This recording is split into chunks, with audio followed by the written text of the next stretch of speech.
Welcome to Kapian Tony TV!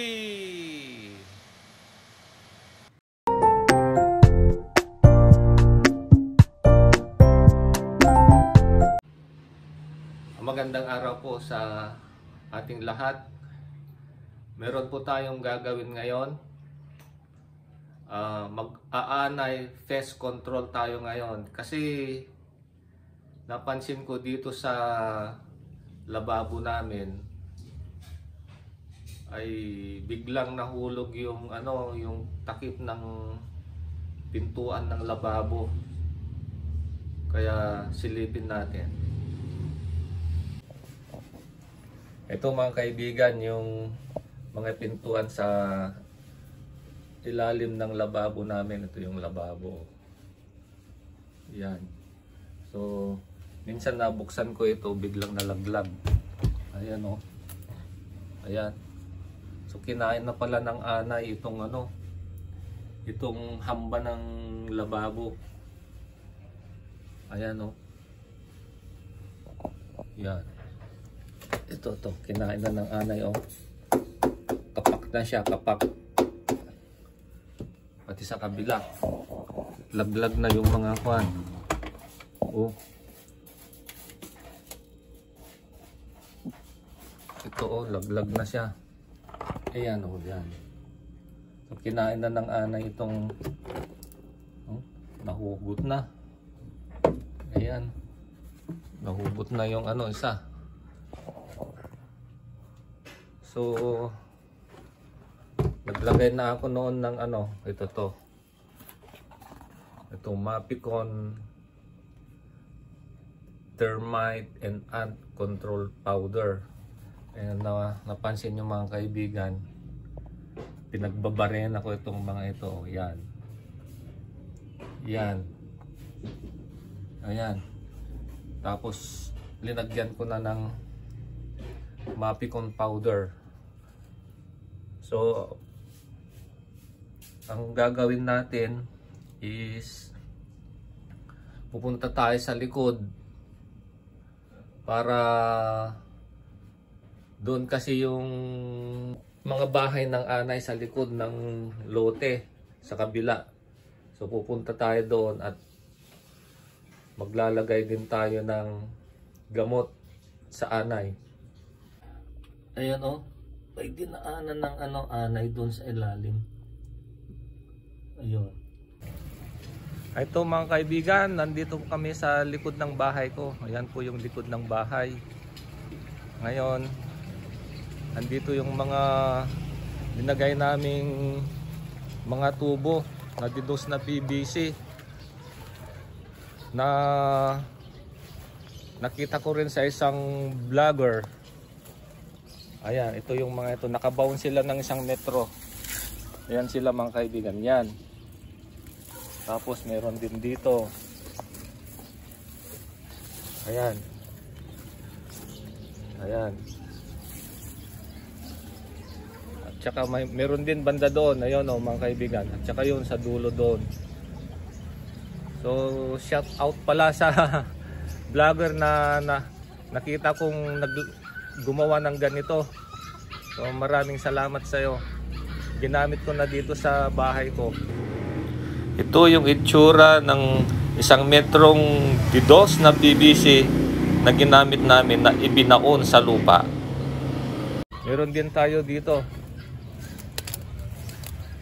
Ayan yung dalawang yan. Ayan. Nakabaon sila ng 1 metro. Yan ang mga bubuhusan natin ng Termite X. Kasi tingnan nyo naman mga kaibigan lalo na dito ayan tambak ng mga kahoy. So diyan namamahay yung mga yung mga anay na pumapasok sa bahay ko. Ayan. Ito kasi yung tapat ng kusina namin kanina ito. Ayan, itong portion na yan. Yan yung tapat. Ayan. So, sige. Puntahan natin si Manong. Ay, ito si Manong Ay Manong. Nagbubumba ng tubig. para gagamitin sa panghalo dun sa Vermite X mamaya.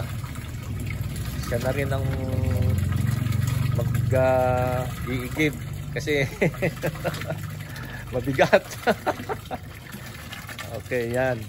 So tara, punta na tayo doon.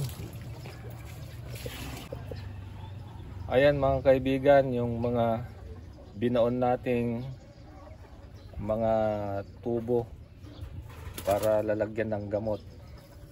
So para mabilis ay buksan natin lahat muna itong mga takip nila para mabilis lang.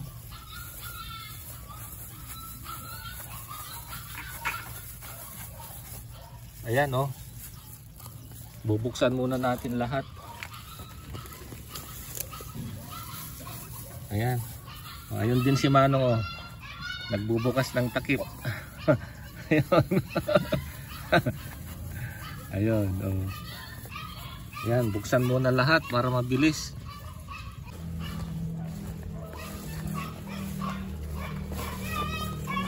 Ayan.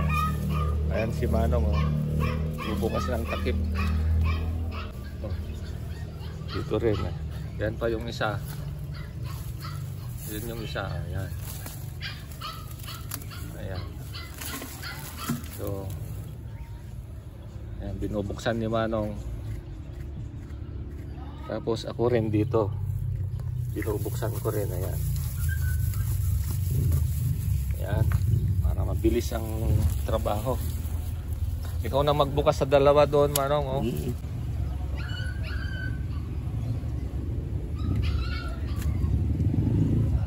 Ayun. So bukas na lahat. So na mga kaibigan, ibuhos natin itong itong tubig dito sa sprinkler para mas madaling pagpasok doon sa butas ng tubo mamaya. 5 litro itong sprinkler. Yan. Tapos ito na yung gamot. Bigyan natin ng gamot. Vermite X. Yan.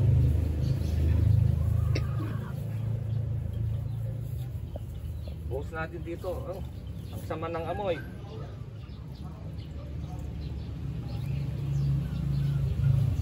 Bigyan natin dito.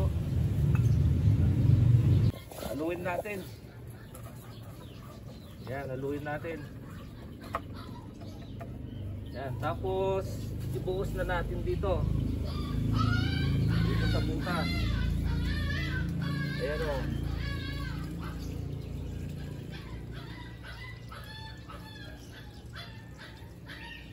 Ayan.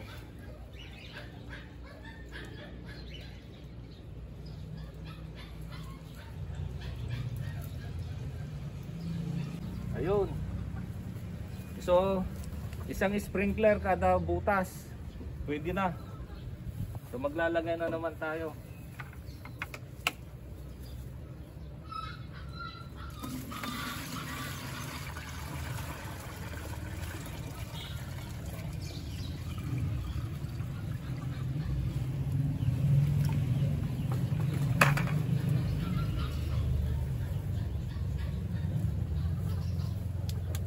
Ayan.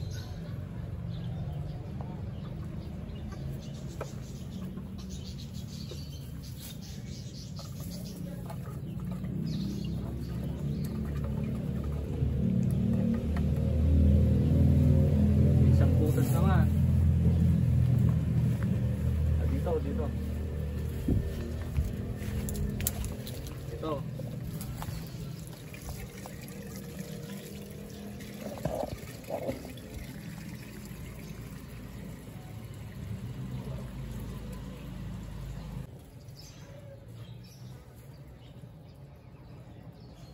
Ayun. So ganun lang mga kaibigan ang paggagamot ng mga anay dito sa likod ng bahay. Oh, ganun lang ang gagawin natin sa mga ibang butas ng ng tubo. na linagay namin. Okay, sige. Ayan mga kaibigan, pagkatapos mabuhusan, balik natin yung takip. So babalik na natin yung mga takip para hindi malagyan ng mga lupa, para susunod after 4 months maglalagay na naman tayo ng gamot. Ayan, so tatakpan na natin sila. Ito.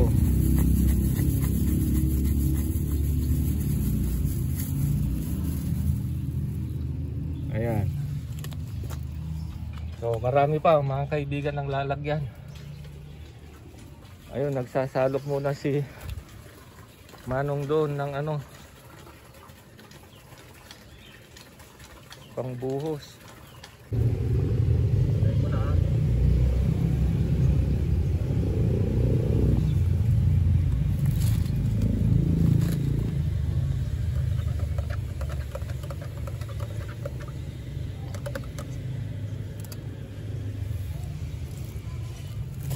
Yan. So ito na mga kaibigan, ang huling butas. Ayan.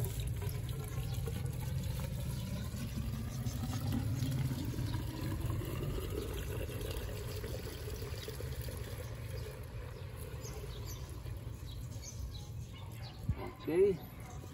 Pagkatapos, takpan natin para hindi malagyan ng graba.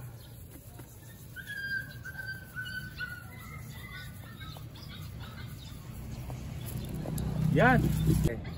So dito na po nagtatapos ang aking vlog sa araw na ito. Naway may natutunan po kayo. At huwag nyo ring kalimutan mag like, share, and subscribe para sa mga susunod kong video ay ma-update po kayo. Bye-bye and God bless.